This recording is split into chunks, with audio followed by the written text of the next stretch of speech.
নজর রাখবো বাংলাদেশের দিকে। বাংলাদেশে জঙ্গি হামলার ছক নতুন করে আশঙ্কা এই মুহূর্তে দেখতে পাচ্ছেন।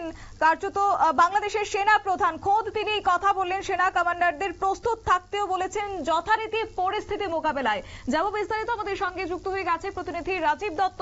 রাজীব, কি জানতে পারছো?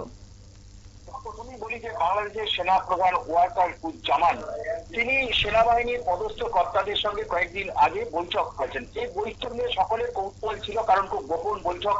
যে অনেকেই ভাবছিলেন যে বৈঠক নিয়ে হয়তো যে মানে বাংলাদেশের কি সেনাবাহিনী দখল নেবে এরকম একটা শোনা যাচ্ছে, কিন্তু সেটা নয়।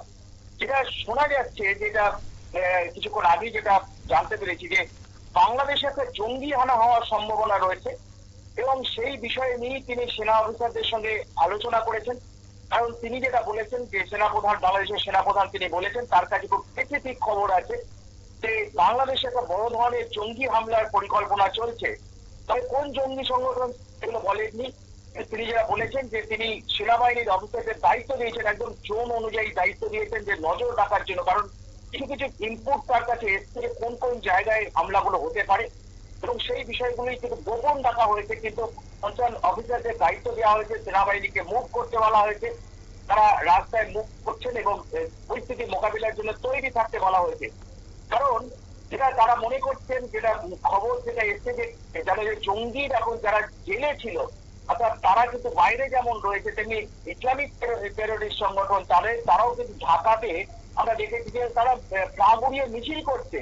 তো সেই পরিপ্রেক্ষিতে কিন্তু সতর্কতা শুধু নয়, একদম স্পেসিফিক খবর যে তারা এই ইসলামিক স্টেট জঙ্গি সংগঠন এবং বাংলাদেশের জেএমবি তার সঙ্গে বাংলাদেশের আনসারুল্লাহ সহ সমস্ত টিমগুলো একসঙ্গে মিলে একটা তারা মানে বড় ধরনের হামলা করছে।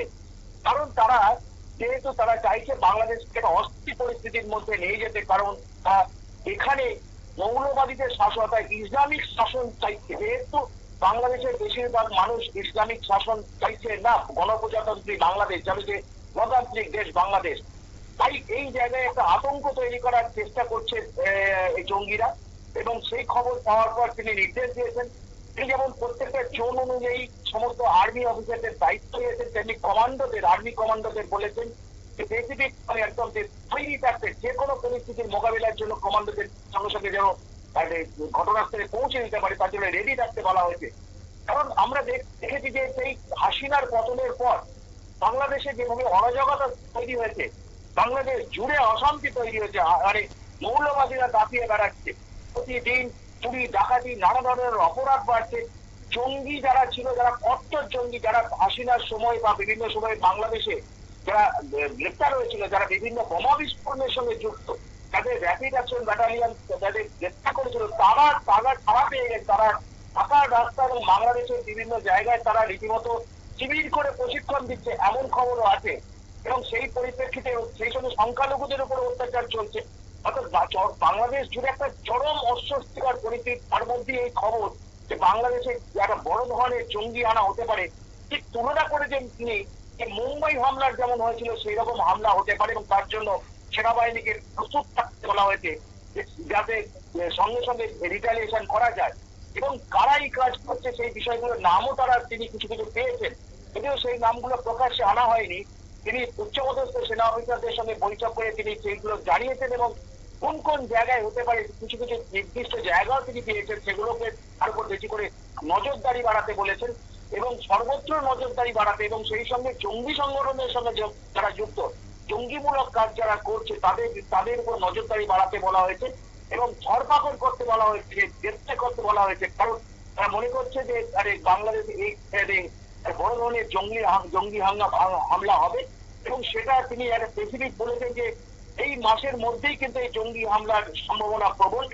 তার জন্য নজরদারি বাড়ানো, তার জন্য সেনাবাহিনীকে পথে থাকা, তার জন্য আর্মি অফ ইন্টেলিজেন্সকে মানে অত্যন্ত ভাবে ইন্টেলিজেন্স ইনপুট আরো গ্যাদার করা এবং আইসিস যারা অর্থাৎ ইসলামিক টেরোরিস্ট জঙ্গি সংগঠনের হয়ে যারা কাজ করছেন, যারা ওখানে প্রচার করছেন, তাদের গ্রেপ্তার করার নির্দেশ দেওয়া হয়েছে। কারণ কট্টর জঙ্গিরা বাংলাদেশ জুড়ে ঘুরে বেড়াচ্ছে এবং সেই কারণেই তিনি সেদিনে বৈঠকটা করেছেন।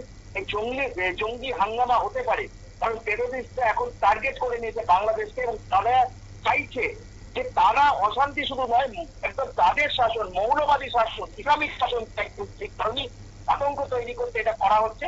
এবং সেই জন্যই বাংলাদেশ সেনাবাহিনীকে সতর্ক করা হয়েছে এবং সেনাবাহিনীকে প্রস্তুত থাকতে বলা হয়েছে এবং জঙ্গিদের উপর, যাদের জঙ্গি পৃথিবীর কার্যকলাপ যারা ছাড়া পেয়েছে জেল থেকে, তাদের উপর নজরদারি বাড়ানোর নির্দেশ দিয়েছেন সেনাপ্রধান। একেবারে রাজীব, ধন্যবাদ। আপনারা শুনলেন, অর্থাৎ কয়েকদিন আগে পদস্থ সেনা অফিসারদের সঙ্গে নিয়ে বৈঠক করেছেন সেনা প্রধান এবং সেই বৈঠকেই অফিসারদের তিনি বলেছেন যে তার কাছে সুনির্দিষ্ট খবর আছে কিছু জঙ্গি সংগঠন বাংলাদেশে হামলা চালানোর পরিকল্পনা করছে। অবশ্য মার্কিন সেনেটরদের সঙ্গে বৈঠকেও মৌলবাদীদের সক্রিয়তা নিয়ে উদ্বেগ প্রকাশ করেছেন তিনি এবং তাই যে কোনো ধরনের পরিস্থিতি মোকাবেলায় এবার সেনারা যেন প্রস্তুত থাকেন সেই বার্তাই দিয়েছেন বাংলাদেশের সেনা প্রধান জেনারেল ওয়াকারুজ্জামান। নিয়ে নিচ্ছি ছোট্ট একটি বিজ্ঞাপন বিরতি, সঙ্গে থাকুন।